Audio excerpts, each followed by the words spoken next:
जय श्री कृष्णा। जय विष्णु भगवान की जय। आज हम वैशाख महात्म का 8वां अध्याय सुनेंगे। कल हमने 7वें अध्याय में सुना कि वैशाख मास में जल व अन्नदान भूखे प्राणियों को अवश्य करना चाहिए। न करने से पशु और पिशाच योनि मिलती है। अपने को पिशाच योनि से बचने के लिए वैशाख के महीने में अन्न व जल दान अपने सामर्थ्य अनुसार जरूरी करना चाहिए। तदनंतर मैथिल ने कहा, हे ब्राह्मण, जलदान न करने से ईंछुआ का वंशधर राजा का 3 जन्म चातक हुआ। मेरे घर में ग्रह गोदी बनना ठीक हुआ, क्योंकि साधु महात्माओं की सेवा न करने से गिद्ध क्यों नहीं पाई, परंतु आपने जो ये कहा कि उसे 7 जन्म तक कुत्ते क्यों नहीं मिली, ये बात मुझे बहुत अनुचित प्रतीत होती है कि उसे बिना कारण कुत्ते की योनि क्यों मिली। हे विप्रवर, मैं आपका प्यारा शिष्य हूँ, आप मेरे इस संशय को दूर कर दीजिए। राजा के प्रश्नों को सुनकर महायशस्वी सूर्यदेव धन्य धन्य कहकर कहने लगे, हे राजन, हे पाप रहित, जो तुमने पूछा है मैं उसका समाधान कहता हूँ। ये बात कैलाश के शिखर पर शिवजी ने पार्वती से कही थी। सब लोगों की रचना कर उनकी आमुषिक यही 2 प्रकार की स्थिति बनाई, जल सेवा, अन्न सेवा और औषधि सेवा। ये महाभागे, ये तीनों इस लोक की स्थिति के हेतु है। साधु सेवा, विष्णु सेवा और धर्म सेवा, ये तीनों परलोक की स्थिति के हेतु है। यही हेतुओं को करना अत्यंत काल धन संपत्ति देता है। यही हेतुओं को करना अत्यंत काल धन संपत्ति देता है। फिर ये बातें कहना भी दुख का हेतु होता है। यहाँ एक पुराना इतिहास वर्णन करते हैं, जो ऐसा पाप नाशक और अद्भुत है, जिसके सुनने से रोमांच हो जाते हैं। यज्ञ दीक्षा में उपगत दक्ष प्रजापति एक समय महादेव जी को बुलाने कैलाश पर गए। उन्हें देखकर उनकी भलाई सोच महादेव जी ने उठकर आदर नहीं किया। शिव जी ने सोचा, मैं संपूर्ण देवताओं का गुरु हूँ।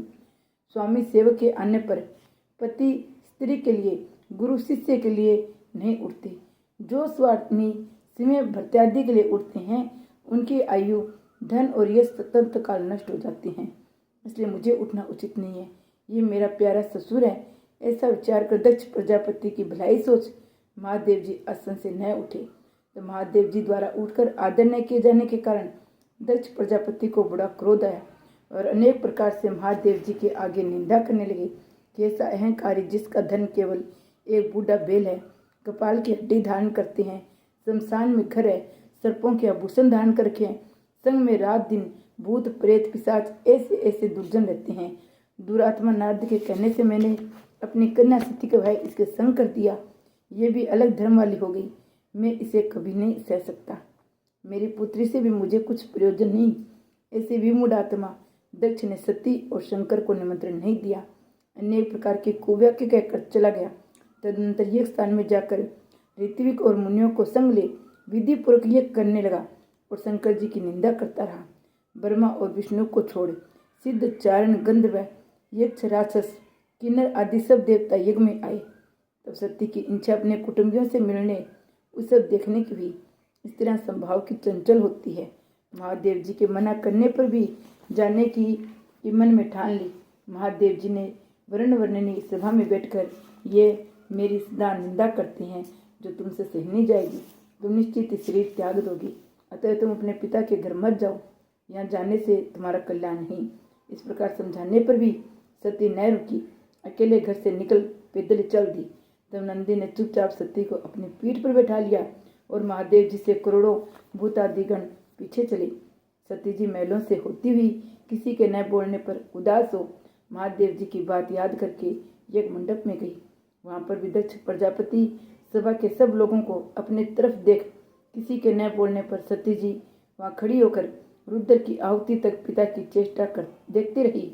दक्ष ने रुद्र को छोड़ आहुति दी तो सती आंखों में आंसू भर अकुलाकर बोली, बड़ों का अपमान करने से कल्याण नहीं होता है। तुमने रुद्र की आहुति नहीं दी है। ये जितने ऋषि मुनि महात्मा इकट्ठे हुए हैं, इन्होंने भी तुम्हारी दुष्ट बुद्धि दूर नहीं की। विधाता इनके भी विमुख ज्ञात होता है। सती की ऐसे बातें कहने पर पूषा देवता मुख फाड़ फाड़ हंसने लगा। शुक्राचार्य दाढ़ी और मूछ फड़फड़ाने लगा। बहुत से भुजा, पांव और कक्षाओं को फड़फड़ाने लगे। दक्ष निंदा करने लगे।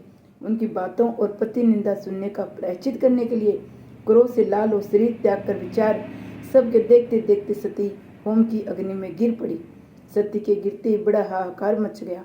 महादेव जी के गण भाकर शिव जी के पास पहुंचे, सब कथा कह सुनाई। शिव जी ने ये सुनते ही उठकर कालांतर के समान क्रोध से एक जटा उखाड़ पृथ्वी पर दे मारी, जिससे बड़ा बलवान महाकाय वीरभद्र उत्पन्न हुआ।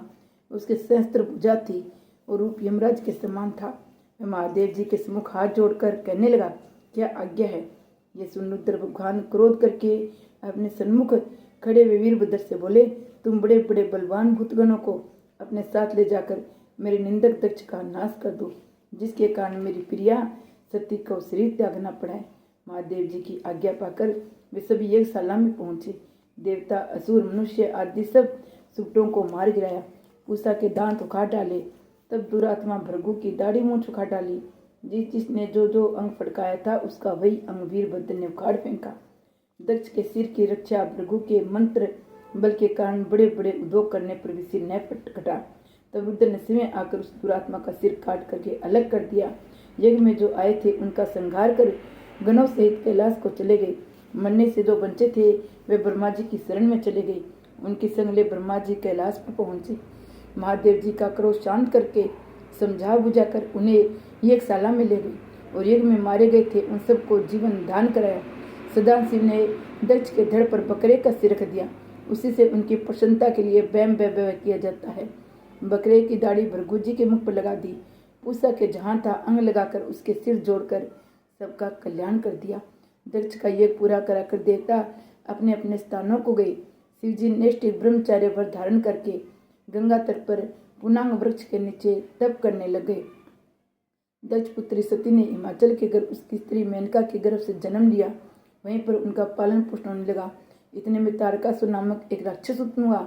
परम मिष्टि ब्रह्मा से वर पाया कि सिवाय रुद्र के महाबली पुत्र के तो किसी से भी नहीं मरेगा। ये बात सुन उसने सोचा, शिव जी की कोई स्त्री तो है नहीं, तो पुत्र कहाँ से होगा। वह सब लोगों और देवताओं को सताने लगा। तब देवताओं ने दुख पा ब्रह्मा की शरण ली।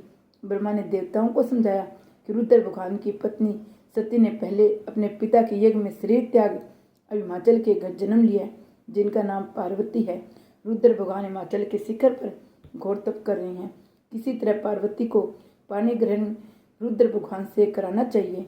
ब्रह्मा की ये वचन सुन सब देवता इंद्र को लेकर अमरावतीपुरी में गए और बृहस्पति से सलाह कर अपने कार्य सिद्ध के लिए इंद्र ने नारद और कामदेव को बुलाया।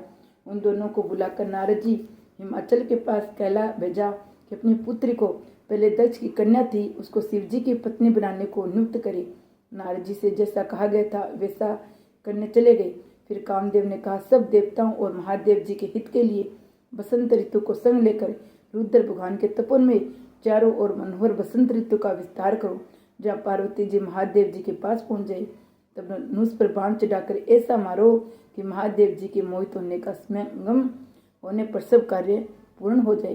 कामदेव ने जो आज्ञा कहकर बसंत ऋतु अपनी स्त्री रति और अनुचरों को संग ले उस और सिंगरजा अपनी शक्ति से ऐसे में से वसंत ऋतु उत्पन्न कर दी, जिसने चारों ओर वन में शीतल मंद सुगंधित वायु चढ़ने लगी। देवता उसी समय महादेव जी से पार्वती भी सेवा से प्रश्न होने गोदी में बैठाकर कुछ कहने लगे।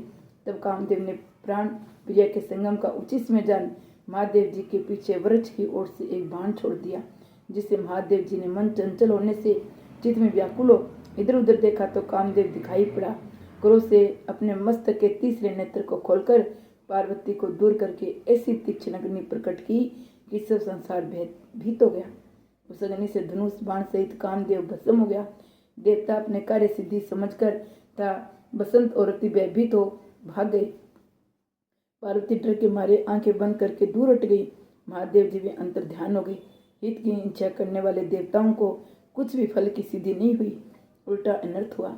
जो काम कोई साधुओं के संग दुष्टता करते हैं उनका कहना ही क्या है। इसी प्रकार साधुओं की सेवा न करने से इंचवाग के पुत्र ने दुख भोगा, अनेक बुरी योनियों में जन्म लिया।